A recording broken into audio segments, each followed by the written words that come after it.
Hey plant fam, welcome back to The Sprout. Today we are talking about one of the most stunning and long-blooming houseplants you can own, the Anthurium. You might know it as the Flamingo Flower or lace leaf. With its glossy, heart-shaped leaves and bright red, pink, white, or purple waxy flowers, this plant looks like it belongs in a tropical paradise. And the best part? Those flowers can last for weeks, sometimes months. I've had Anthurium blooms that stayed vibrant for 3 months straight. That's incredible for a houseplant. But here's the thing. Anthuriums have a reputation for being a bit finicky. People bring one home, the flowers fade, the leaves get brown spots, and they think it's impossible to keep alive. The truth is, Anthuriums aren't hard, they just have specific needs. They are tropical plants from the rainforests of Colombia and Ecuador. They grow on forest floors and tree branches, protected from direct sun, but surrounded by humidity. Once you understand where they come from, their care makes perfect sense. In this video, we are covering everything you need to know: light, water, humidity, soil, pots, fertilizer, getting them to rebloom, propagation, common problems, and how to keep those gorgeous flowers coming all year long. Let's get into it. Let's start with light. Anthuriums need bright, indirect light. They do not like direct sun. In their natural habitat, they grow under the canopy of taller trees. The sun is filtered through leaves before it reaches them. An east-facing window is absolutely perfect. Gentle morning sun gives them the energy they need without burning their leaves. A north-facing window works well too, especially if it's bright and unobstructed. A south or west window is too harsh, unless you pull the plant back several feet or use a sheer curtain. If your Anthurium gets too much direct sun, you'll see the leaves turn yellow or develop brown bleached patches. If it doesn't get enough light, it will stop blooming. The leaves will become dark green and the plant will get leggy, stretching toward the light. The ideal leaf color is a bright, glossy green. That's your signal that the light is just right. If you want flowers, and you do, give it bright, indirect light. Now let's talk about water. Anthuriums like consistent moisture, but they absolutely hate sitting in soggy soil. They want the soil to be evenly moist, like a wrung-out sponge. Here's my rule. Water when the top 1 to 2 inches of soil feels dry. Stick your finger in the soil. If it's dry at your first knuckle, it's time to water. If it's still damp, wait a couple more days. In most homes, that means watering about once a week in spring and summer, and every 10 to 14 days in fall and winter. But always check the soil, not the calendar. When you water, do it thoroughly. Pour slowly until water runs out of the drainage holes. Then empty the saucer. Never let your Anthurium sit in standing water. That's a fast track to root rot. One more thing about water. Anthuriums are sensitive to chlorine, fluoride, and dissolved salts in tap water. The signs are brown leaf tips and edges. To avoid this, use filtered water, rainwater, or let your tap water sit out overnight before using it. Let's talk about soil and pots. Anthuriums need a light, chunky, well-draining soil mix. Regular potting mix is too dense and holds too much water. Here's my recipe. Take 1 part standard indoor potting mix, 1 part orchid bark, and 1 part perlite. This creates an airy mix that mimics the forest floor debris where Anthuriums grow naturally. It holds moisture but drains quickly and lets air reach the roots. You can also buy a pre-made aroid mix. That works perfectly. Now let's talk about pots. Anthuriums have relatively small root systems. They don't need a huge pot. Choose a pot that's just slightly larger than the root ball. A pot that's too large will hold too much soil, which stays wet too long and leads to root rot. Drainage holes are a must, no exceptions. Terracotta pots work well because they pull excess moisture out of the soil. Plastic pots work too, but you need to be more careful with watering. Let's talk about humidity. This is critical. Anthuriums are tropical plants. They crave humidity. The ideal humidity is 60 to 80%. In most US homes, especially in winter, humidity is much lower, often 30 or 40%. The signs of low humidity are brown, crispy leaf edges, leaves curling, and flower buds that dry up before opening. To increase humidity, you have several options. Use a humidifier near the plant. This is the most effective method. Group your Anthurium with other plants. Set the pot on a pebble tray filled with water. Just make sure the pot isn't sitting directly in the water. You can also keep your Anthurium in a naturally humid room, like a bathroom or kitchen. Do not mist the leaves. Misting doesn't raise humidity meaningfully, and it can lead to fungal spots on the leaves. A humidifier or pebble tray is much better. Let's talk about temperature. Anthuriums like it warm. They prefer temperatures between 65 and 80 degrees Fahrenheit. They can handle down to 60, but cold damage starts below that. If the temperature drops too low, the leaves will turn yellow and growth will stop. Keep your Anthurium away from cold drafts, air conditioning vents, and exterior doors in winter. Sudden temperature changes can also cause flower buds to drop. Now let's talk about fertilizer.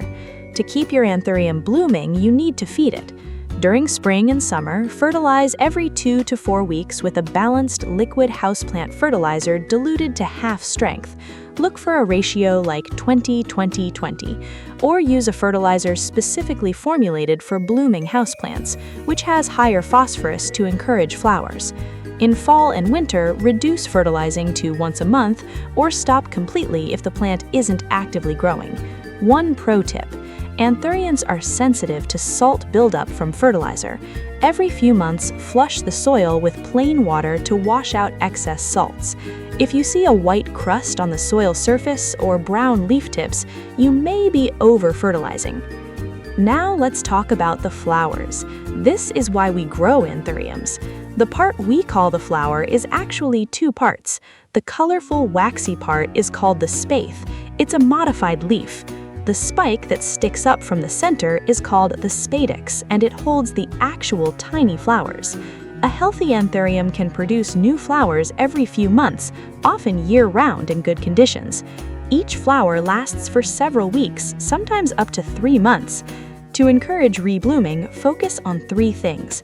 Give it bright, indirect light, keep it consistently warm and humid, and fertilize regularly during the growing season with a bloom-boosting fertilizer. Also, don't cut off the flowers until they start to fade. The plant will naturally produce new blooms from the same growth point. When a flower does fade, the spathe will turn green or brown. Cut it off at the base. This redirects energy to new growth and flowers. Let's talk about pruning and grooming. Anthuriums don't need much pruning, but a little maintenance helps.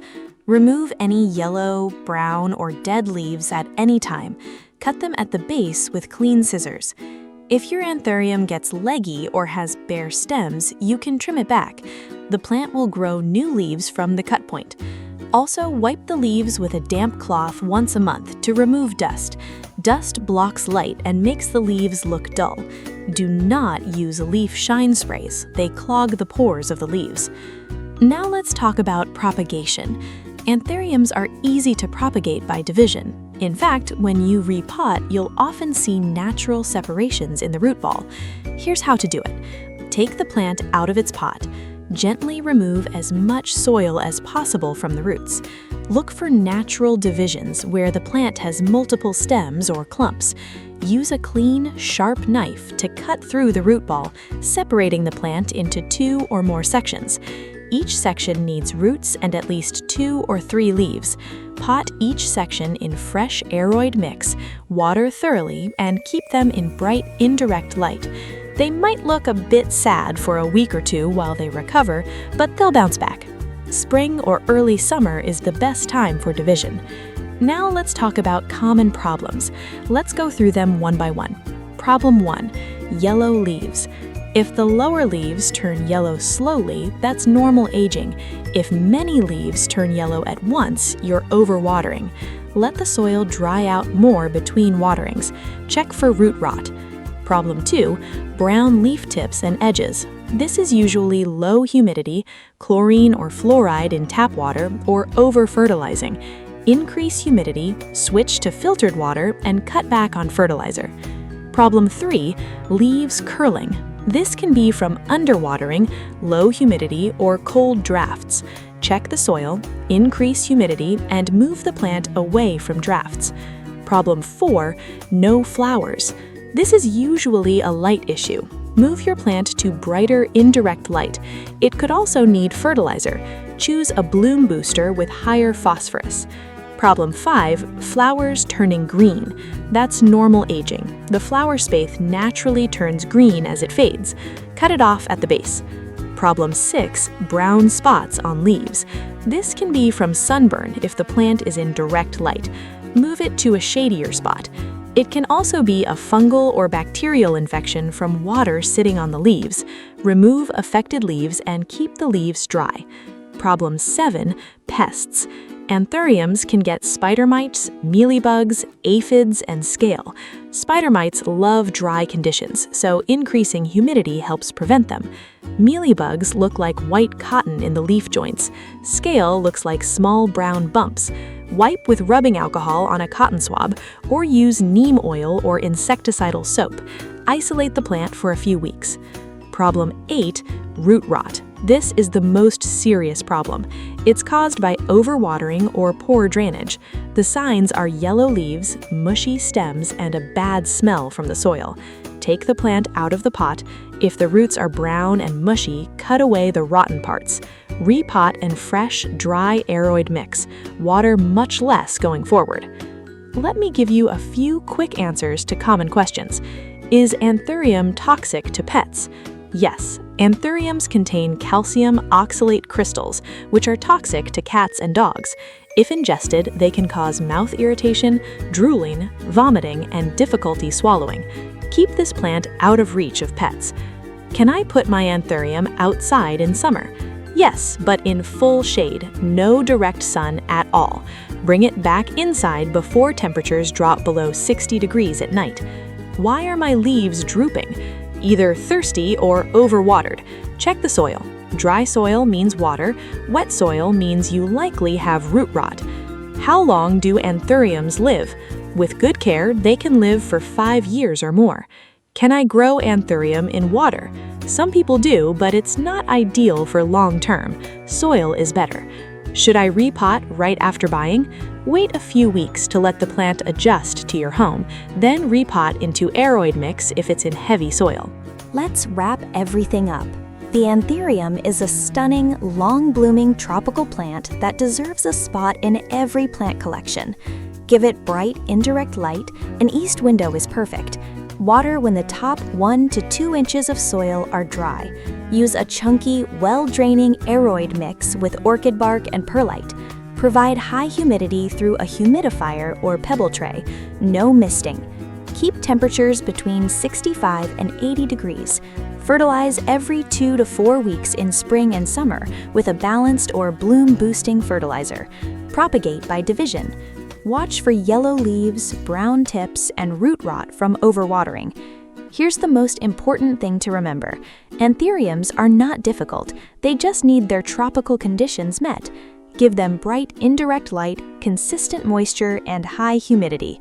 Get those 3 things right, and your Anthurium will reward you with those gorgeous, waxy flowers for months on end.